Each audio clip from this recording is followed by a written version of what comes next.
Channel కి స్వాగతం. ఎలా ఉన్నారు? అందరూ బాగున్నారా? మేము బాగున్నామండి. మీరందరూ కూడా చాలా చాలా బాగుండాలని భగవంతుని మనస్ఫూర్తిగా కోరుకుంటున్నాము. ఈ రోజు వీడియో ఏంటంటే మంచి స్వీట్ అండి. ఈజీగా చేసుకోవచ్చు. ఈజీగా చేసుకున్నా గానీ సూపర్ టేస్టీగా ఉంటుందన్నమాట. అదేనండి చక్కెరపార. ఇవి చక్కగా చేసుకొని మనం డబ్బాకి పెట్టుకుంటే 2-3 నెలలు నిల్వ ఉంటాయండి. అన్నిట్లో కూడా చాలా ఈజీ అయిన స్వీట్ అండి. చక్కగా 5 నిమిషాల్లో మీరు వచ్చేసి తయారు చేసుకొని పెట్టేయచ్చు అనమాట. పిల్లలు స్కూల్ నుంచి వస్తున్నారు అనగానే మీరు మొదలు పెట్టుకుంటే వాళ్ళు వచ్చేసరికి రెడీ అయిపోతాయి. సరేనా? అయితే వీడియోలోకి వెళ్లే ముందు మా వీడియోస్ మీకు నచ్చినట్లయితే లైక్ చేయండి, షేర్ చేయండి. అదే విధంగా కొత్త వాళ్ళు అయితే కనుక తప్పకుండా సబ్స్క్రైబ్ చేసుకోండి. లైక్ ఇవ్వడం మాత్రం మర్చిపోవద్దు. సరేనా? వచ్చేసి చక్కెరపాళ్ళకి ముందుగా కావాల్సింది గోధుమ పిండి. ఈ గోధుమ పిండి ఈ కప్పుతో 2 కప్పులు తీసుకున్నాను.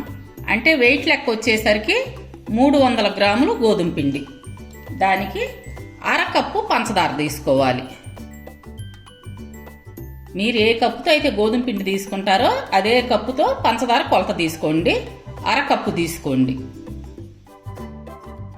ఈ పంచదారకు ఈ బొంబాయి రవ్వ కలుపుకోండి. అంటే మనం మిక్సీ పట్టుకోవాలన్నమాట. బొంబాయి రవ్వ వచ్చేసరికి 3 స్పూన్లు తీసుకోవాలి. ఇవి 2 కలిపి మనం మిక్సీ పట్టుకుందాం.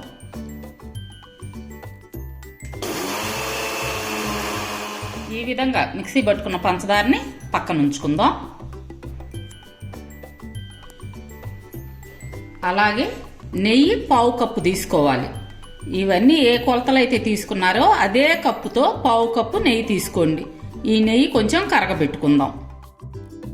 ఇదిగోండి, ఇప్పుడు ఈ కరిగిచ్చిన నెయ్యిని ఈ గోధుమ పిండిలో వేసుకొని కలుపుకుందాం. కొంచెం కొంచెంగా వేసుకుంటూ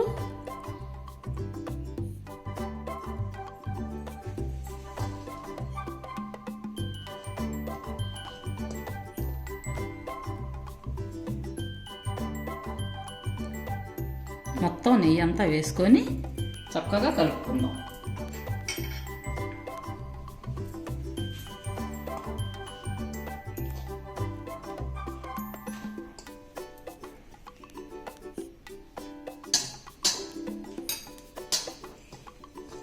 ఈ పిండి అంతా బాగా కలవాలన్నమాట. నెయ్యి ఈ ఉండలు లేకుండా బాగా ఈ విధంగా కలుపుకోండి అమ్మా. చూడండి, మనం ఈ కలిపిన పిండిని ఈ విధంగా చూడండి, ఈ విధంగా రావాలి. మనం అరిసెల పిండి కనుక మరబట్టించుకొని వచ్చిన తర్వాత ఒత్తితే ఎలా ఉంటుందో అలా ఉండాలి. ఇప్పుడు కరెక్ట్గా సరిపోయినట్టు నెయ్యి. అదేవిధంగా చిటికెడు యాలక పొడి.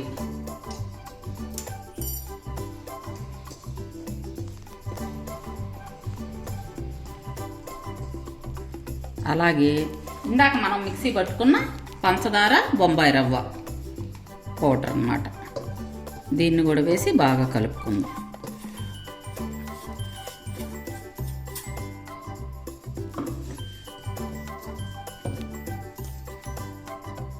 ఈ విధంగా పిండి అంతా బాగా కలిసే విధంగా కలుపుకున్న తర్వాత 1/2 కప్పు నీళ్లు తీసుకొని మనం ఈ పిండిని కలుపుకుందాం.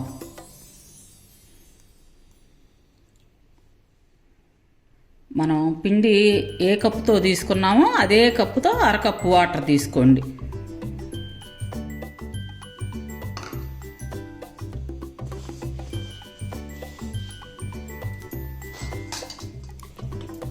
పిండి అంతా కూడాను ఇదిగోండి ఈ విధంగా కలుపుకోవాలి. దీన్ని ఒక 10 నిమిషాలు అలా పక్కన ఉంచేద్దాం.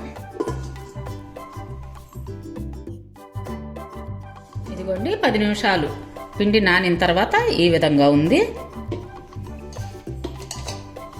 ఈ పిండిని ఇట్లా కౌంటర్ టాప్ మీద మీరు ఈ విధంగా చేసుకోండి. సిలిండర్ షేప్లో చేసుకొని 2 భాగాలుగా తీసుకుందాం. మీకు చపాతీ పీట ఉంటే చపాతీ పీట మీద చేసుకోండి. లేదంటే గ్యాస్ పక్కన ఇట్లా కౌంటర్ టాప్ ఉంటుంది కదా, దాని మీద అయినా మీరు చపాతీ మాదిరిగా చేసుకుందరు. కానీ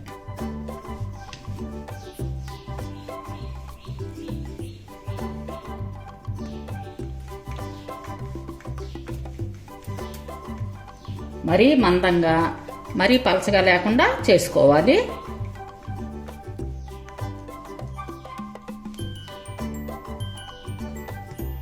మరీ మందంగా ఉంటే అన్నా లోపల ఏగవు అన్నమాట. మరీ పలచగా ఉంటే చిప్స్ మాదిరిగా ఉంటాయి. మీడియం సైజుగా చేసుకోండి. పిజ్జా కట్టర్ ఉంటే పిజ్జా కట్టర్ తీసుకోండి, లేదు చాకు ఉంటే చాకు తీసుకొని ఈ ఎడ్జెస్ కట్ చేసుకోండి.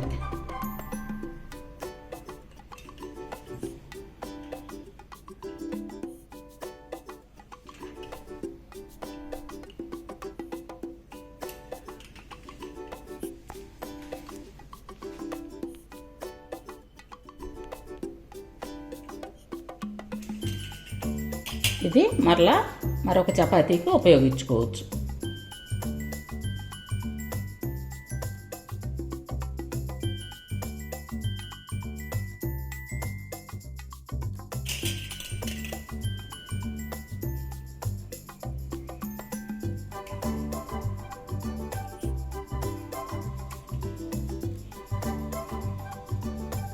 మీకు ఏ సైజు కావాలో ఆ సైజు కట్ చేసుకోండి.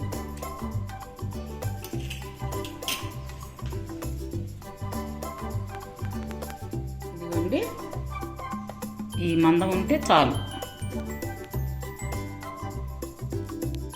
ఇవన్నీ కూడా ఇట్లా ఒక ప్లేట్లోకి తీసుకుందాము. మీకు ఒక్కోటి తీయాలంటే ఇబ్బందిగా ఉంటే ఇదిగోండి ఈ విధంగా అనుకుంటే వచ్చేస్తాయి అన్నీ కూడా.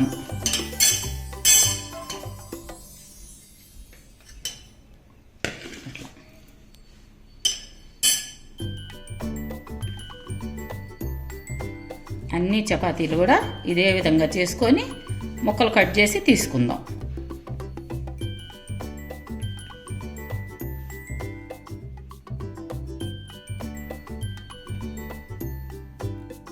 ఇప్పుడు స్టవ్ వెలిగించి బాండి పెట్టుకొని డీప్ ఫ్రైకి ఆయిల్ పోసుకోండి. ఆయిల్ మీడియం ఫ్లేమ్ మీద కాగాలి. ఇటు చూడండి, ఇప్పుడు ఇది వేస్తే ఏ విధంగా వస్తుందో అదే టెంపరేచర్ మీద ఉండాలన్నమాట నూనె. మనకి ఆయిల్ ఎక్కువ కాగిందనుకోండి, వేసిన వెంటనే కలర్ వస్తాయి కానీ లోపల మాత్రం వేగవు అన్నమాట. అందుకోసం జాగ్రత్తగా నూనె మాత్రం టెంపరేచర్ చూసుకోండి, ఈ విధంగా ఉండాలి. ఆయిల్ మీడియం ఫ్లేమ్ మీద పెట్టుకోండి. అన్నీ కూడాను ఇదే విధంగా బాండీలో వేసుకోండి.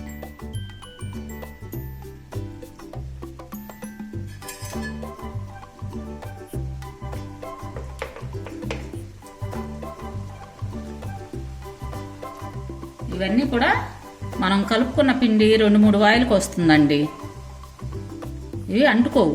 మీరు మామూలుగా వేసేసినా కానీ కొంచెం కాగిన తర్వాత,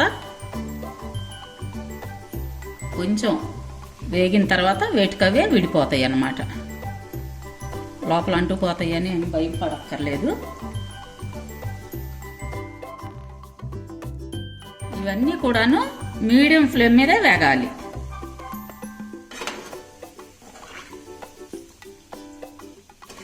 ఇట్లా కలపటం వల్ల అన్నీ కూడా ఒకే రకమైన కలర్ వస్తాయి అన్నమాట. కొంచెం ఇట్లా తిప్పుకోండి. ఇదిగోండి ఈ కలర్ రావాలన్నమాట.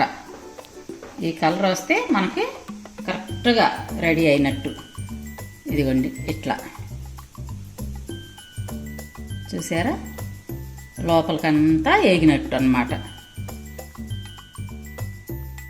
వీటిని ఒక బౌల్లోకి తీసుకుందాం.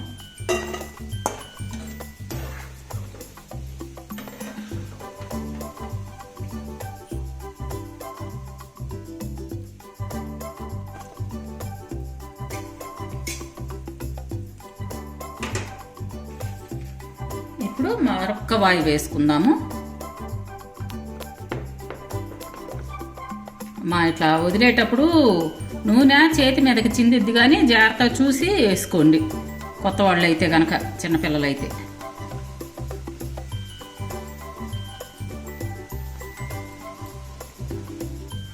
మిగతా అన్నీ కూడా ఇదే విధంగా వేయించుకొని పక్కన పెట్టుకుందాం.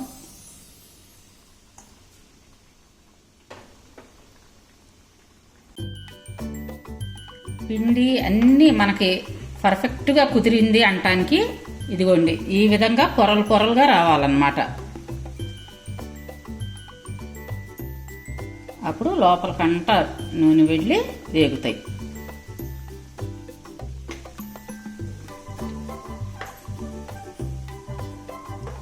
ఈ కొలతలు అన్నీ కరెక్ట్ కొలతలు.